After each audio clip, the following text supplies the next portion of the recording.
Welcome to round 10. We're down here at JK Grant Reserve in Altona, where the Thunder is taking on the Altona Vikings. Last time the two teams met, it was a convincing win by the Thunder, but beautiful conditions down here and home ground advantage for Altona might prove difficult for the Thunder. Looking forward to a great game. Here we are with Club President Beth Taylor before the game. Beth, as President on an away game, what's your role?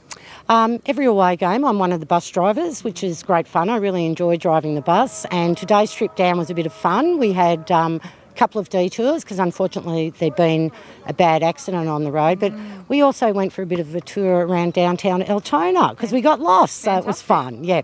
And usually on away games I do the timekeeping, so I enjoy our away games. Great. They're good. So quite busy, and for the President I suppose you're buzzing around and seeing if everything else is going okay as well, and the timekeeping is your number one job once the game starts.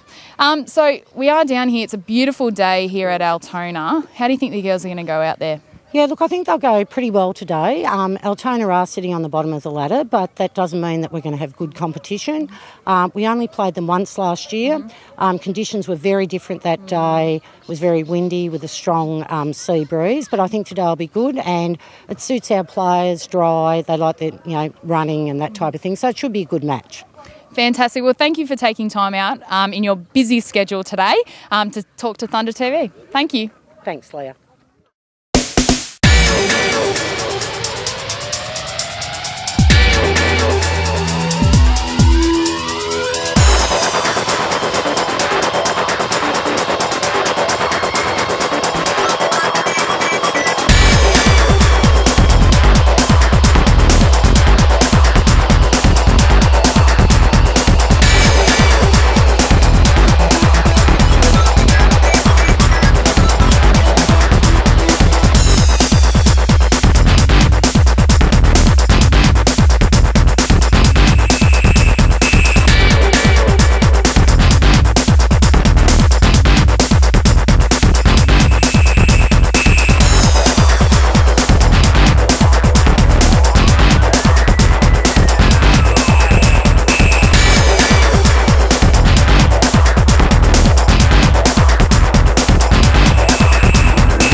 Okay, back with one of our most popular segments of Thunder TV. It's Fan Zone. Now we're down here with Annie and Grace Campbell.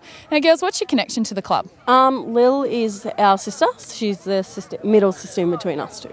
So I take it you're the older one then? Yes, that's right. More mature one? Yeah, I guess so.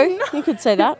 Fair enough. Now, Grace, you play in the youth girl competition. Who do you play for, and what do you like so much about the sport?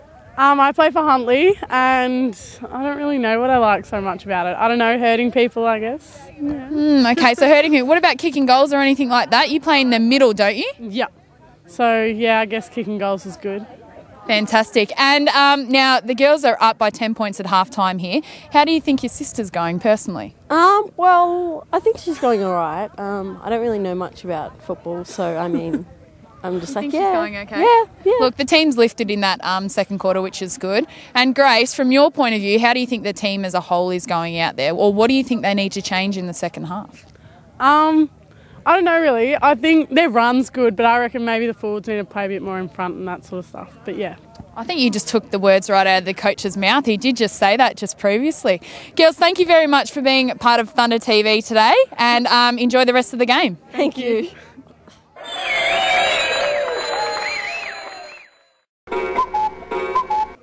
Let's take 60 seconds with Vice Captain Jess Kennedy. Start the clock.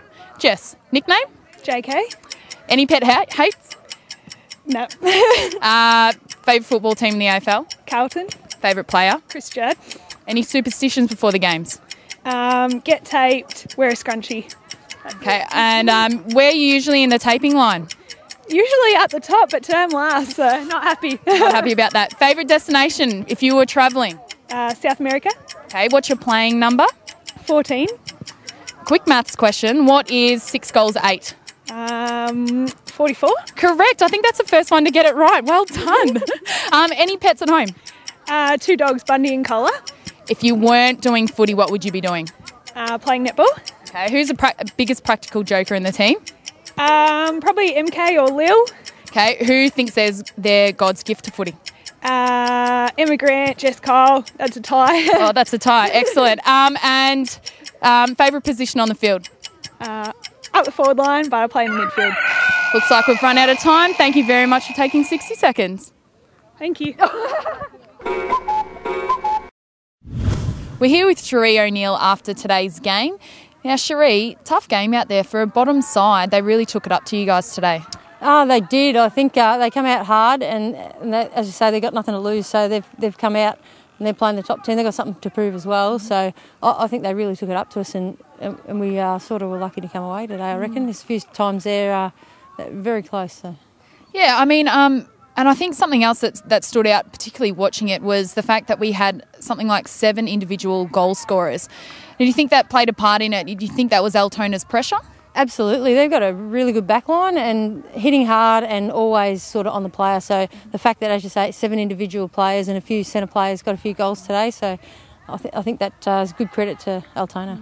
Now, speaking of the first half, I mean, they came out really hard, but you'd have to be happy with the team's effort in the second half. They really rallied and pushed through. Absolutely. The girls really got around each other at half time, try and pick each other up again and heads up and try and keep getting on, and they come out and we've all proved that we deserve to be on top. Yeah, that's fantastic. Now, I saw you go down just towards the end there. Anything to worry about or...? No, it's pretty good. I just copped a knee in the back and the pain sort of went down the leg there, so I was a bit worried at the start there, but it's settled down, so should be good. Bit of a rest up. That's exactly right. Well, good luck next week, but fantastic game today. Yeah, thank you. Now, Russ, a great win today, hard-fought win. What did you make of the game? As you say, it was a hard-fought win. Certainly Altona really took it up to us in that first quarter, and I thought they had some fantastic players, and that really put the acid on us early. Our ruck division in particular had to work really hard, and they had 4 players, I thought, in their back line who were outstanding, and that really made it difficult, as you say. But the girls continued to persist, and I think we regrouped at quarter time, and from then on we started to play the sort of footy that we're accustomed to seeing from our team, and after a while our relentless pressure took over, and we ended up with a good result. Yeah, and like you said, I think that relentless pressure in the end got too much for Altona, and you ran away 40-point winners. Looking at the season as a whole, we're in round 10 now, 4 rounds to go, or 4 or 5 rounds to go. How do you think we're shaping? Oh, well, we're undefeated. We won 10 games in a row, and we've made pretty good wins margin-wise. So we're primed, ready. We're going to finish on top of the ladder, and now there'd have to be a significant change in circumstances for us not to finish on top. And look, we're outright favourites, and sometimes people talk down that sort of stuff, but as far as I'm concerned, it's obvious we're the best side in the competition based on our form. We've just got to be aware that doesn't guarantee you're going to win a premiership. And so, a lot of our work and our talk around how we go about our footy on a Sunday, I should say, is about making sure the girls are aware that we're the hunted and they will come. And I mentioned to them on the ground before we came in today that opposition clubs that get into finals are totally different teams. They'll step up, conditions can come into play.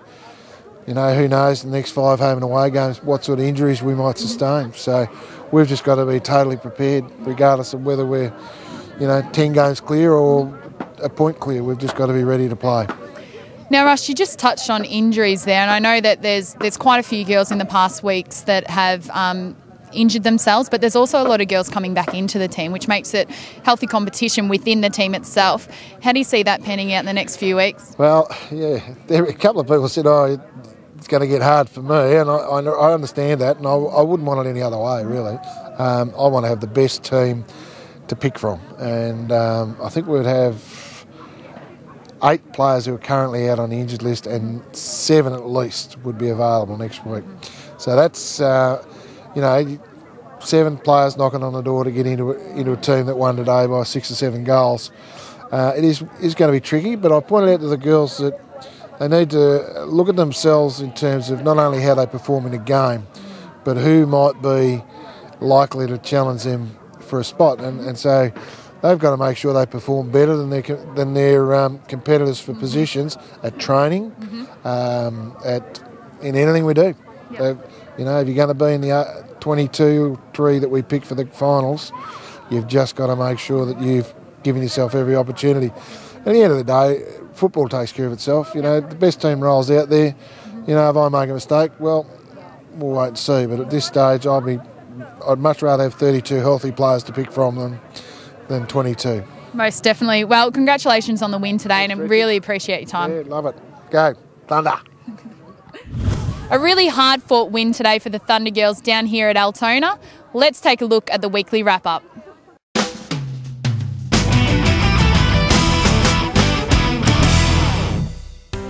With the sun shining out at JK Grant Reserve, it was perfect conditions for footy. Thunder burst out of the blocks with 2 early goals, but it was Altona who reigned supreme with 3 quick unanswered goals to go into quarter time, leading by 9 points. The message at quarter time was to get numbers to the ball and then spread, and for the forwards to get in front and present. After an even 10 minutes without a score from either side, Thunder scored the first goal of the second quarter through Amanda Carrad. The pressure from both teams was immense and goals were hard to come by, with ferocious tackling and one-on-one battles all over the ground. Thunder went into half-time with a lead of 10 points. Bendigo asserted themselves early in the second half with a goal in the first minute. A battle of the midfield players saw the ball in the centre for long periods of time before the Thunder strung together consecutive goals to surge ahead and lead by the biggest margin of the game by 27 points into the last break. With the Thunder girls having the scoring end in the last quarter, the message was to take advantage and finish the game off strong. However, to Altona's credit, this proved difficult early. Bendigo rallied to kick 3 goals to run out eventual winners by 40 points, making it 10 wins from 10 games. Final scores: Bendigo Thunder 10-9-69, defeating Altona Vikings 4-5-29. Best players for the Thunder: Alana McNabb, Lily Campbell, Hayley Trevine, Jess Kyle, Jess Kennedy and Tish Stewart. Goal kickers: Alana Wern and Tanika Thompson 2, Jess Kennedy, Jess Kyle, Amanda Carrad, Alana McNabb, Emma Grant and Zara Austin, all contributing 1. Thanks for joining us on another episode of Thunder TV. Join us next week where the girls are back home to take on Latrobe. See you then.